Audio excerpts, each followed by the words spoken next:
Hi everyone, Limor is here and welcome to From a Woman to a Leader podcast. This podcast is dedicated to discussing women's unique challenges in the tech industry, and I'm your host, Limor Bergman Gross. I'm a former director of engineering. I used to work in corporate for over 20 years, started my career as a software engineer and grew into leadership positions. And today I coach leaders in tech, mainly women. That's my passion. And that's kind of the motivation why I started this podcast. And really, the goal of this podcast is to focus on women in tech and support women in tech career progression. So, today I wanted to dedicate a solo episode. Actually, I'm going to record a few of those to discussing things that I keep see repeating in my coaching sessions about women in tech that want to progress in their careers. Typically, what happens, and it happened to me as well, that we tend to think that we need to do a good job and someone will basically notice the work we're doing and recognize us for that. And as a result, we'll get promoted. I wouldn't say it never works, but it doesn't always work. For me, it worked at the beginning when I was starting as an engineer to some degree. I mean, I didn't have to do much and I was promoted. But as I grew to a certain level, it stopped.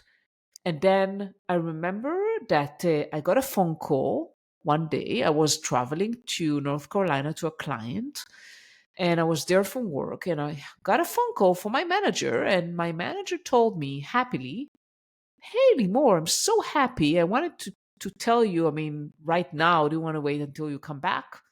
That you got promoted to a staff engineer." And I was very honored and excited from getting this phone call and being promoted. But then I started to think, am I actually happy about it? Is that what I want? The reason was that staff engineer was where the career path kind of diverged. One path was the IC path, where you continue on the technical route of being an individual contributor, growing as an expert, as an engineer. And the other path was leadership, was engineering management, director, VP, and so forth. And that's exactly where the path split. Either you go to be a staff engineer or you go to be an engineering manager. No one asked me, and they just promoted me to a staff engineer.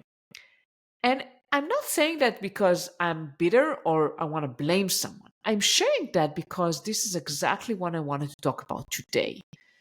It is so important to be first intentional about your career and figure out what it is actually that you want. Because it took me, getting promoted to something that I wasn't sure I wanted to figure out that that's actually not what I wanted. And then 3 more years, or 4 more years even, to actually get to engineering management. So, how do you know what you want? I mean, sounds like an easy question, but the answer is not always easy. And I have a lot of women that I work with, and also women ERG groups that we discuss those topics. Career path. How do you know what you want?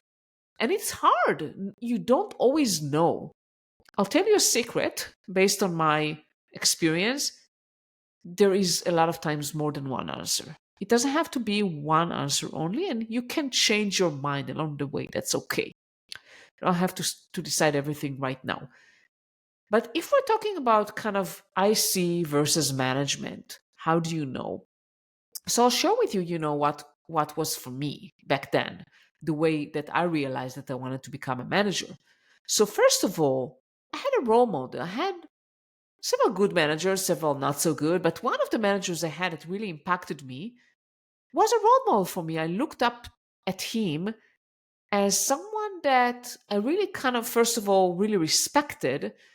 And also, I thought, I really want to be like that person. And he was my manager when I was just starting out. I mean, I was relatively a young engineer. But I looked at him, it wasn't really clear for me how I'll, like the distance between where I was in my career to where he was seemed so big, seemed many years apart. But when I looked at him, I said, I want to be doing something like him. I want to be able to do something like he's doing. So, first of all, look for role models, and it doesn't have to be something very tangible. Even if your role model is someone that will take you years to get to, at least you have a North Star. You know where you want to go. So that's the first thing. The second thing was that I started thinking about back then, as I said, I mean, I was promoted to a staff engineer and okay, let's think about what is expected from me next if I want to stay in that path and grow as a staff engineer.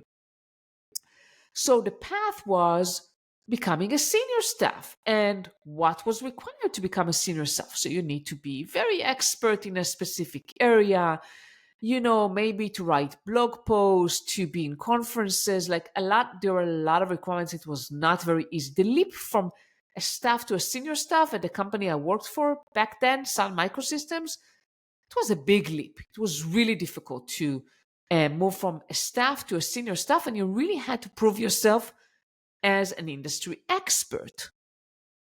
And when I was thinking about that and what was required for me in order to get there, I kept doubting whether that was what I really wanted, and also whether that's actually where I shine the most. And it's not that I thought that I'm not capable.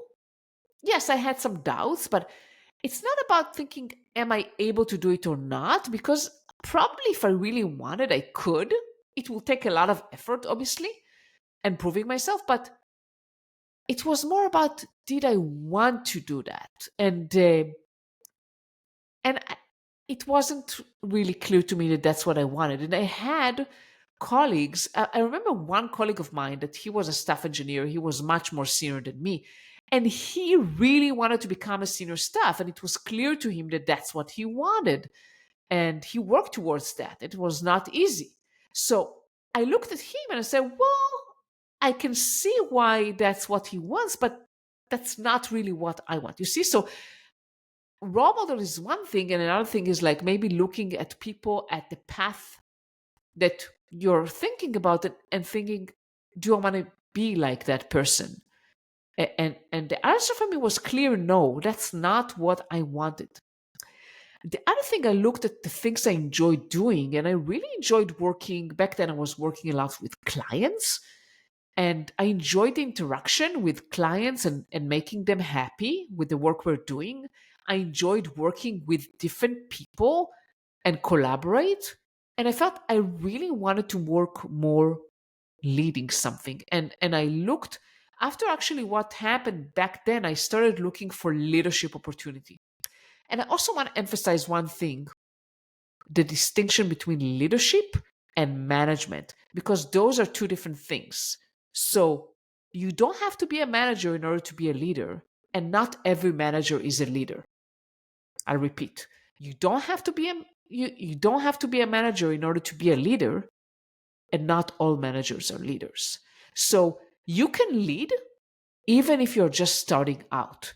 And leadership is solving problem no one else is solving, is doing something that is above and beyond, looking at things differently, and management, like, this is a role, but not all managers are leaders.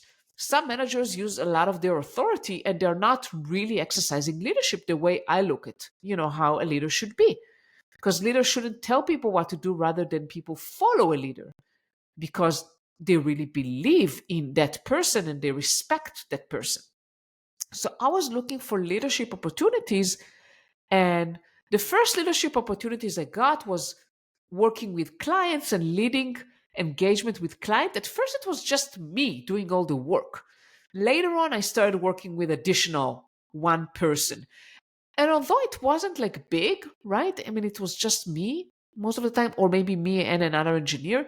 Still, I enjoyed the responsibility. I enjoyed the challenge of leading the discussion with the client, maybe sometimes handle difficult conversation. And that's where I realized that really what I wanted in my career was actually to lead teams.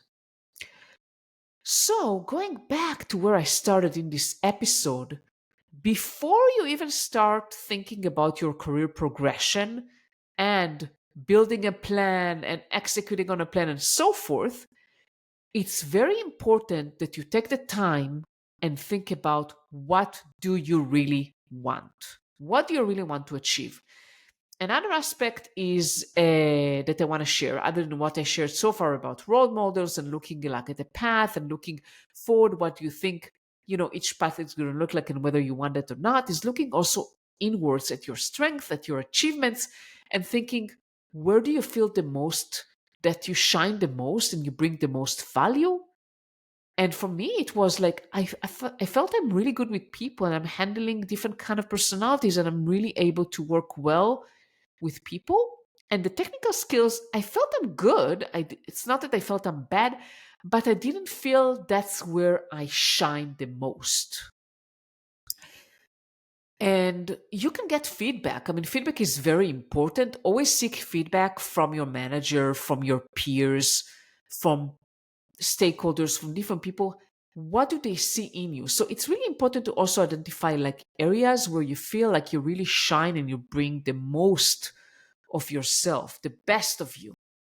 And I felt that I bring the best of me with, you know, handling with people. Obviously, it was all technical related, but interaction with people. And the next thing would be your passion. Like, what are the things that you really enjoy doing, and what brings you the most fulfillment?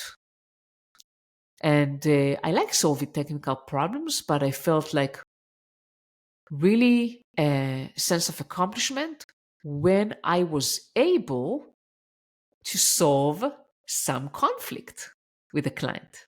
So those are kind of aspects for you to think about, and tell me in the comments if you have any questions about that chapter. And I will publish more episodes on that. So this is part 1, and I will publish more episodes on that, on how do you start taking a proactive approach toward your career, because this is where I feel many women fail, me included, and not also men, to be honest, is once you are intentional about what you really want, which is step 1, is actually being proactive about it. And we're going to talk more about it in the next episode. So, so, so, thank you so much for listening for me today. Feel free to comment, ask any questions you have, share it with people you think it's going to be valuable for, subscribe to my podcast, and I'll see you soon in the next solo episode on career progression and being proactive about your career. Thank you so much and have a wonderful day.